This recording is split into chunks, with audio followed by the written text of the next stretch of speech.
بسم اللہ الرحمن الرحیم۔ السلام علیکم ورحمۃ اللہ وبرکاتہ۔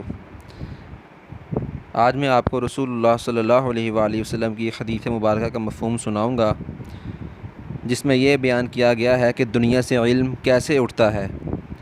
حضرت عبداللہ بن عمر رضی اللہ تعالیٰ عنہ سے روایت ہے کہ رسول کریم صلی اللہ علیہ وسلم نے ارشاد فرمایا، اللہ تعالیٰ علم کو آخری زمانہ میں اس طرح نہیں اٹھائے گا کہ لوگوں کے دل و دماغ سے اسے نکال دے، بلکہ علم کو اس طرح اٹھائے گا کہ علماء کو اس دنیا سے اٹھا لے گا، یہاں تک کہ جب کوئی عالم بھی باقی نہیں رہے گا تو لوگ جاہلوں کو پیشوا بنا لیں گے، اس سے مسئلے پوچھے جائیں گے اور وہ بغیر علم کے فتویٰ دیں گے، لہٰذا وہ خود بھی گمراہ ہوں گے اور لوگوں کو بھی گمراہ کریں گے۔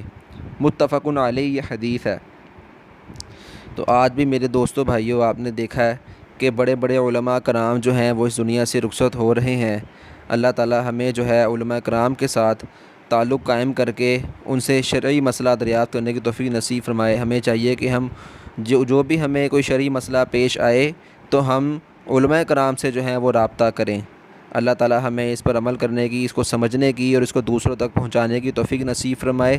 آپ نے اس ویڈیو کو زیادہ سے زیادہ شیئر کرنا ہے تاکہ سب لوگ، تمام مسلمان بھائی ہمارے اس کے بارے میں جان سکیں۔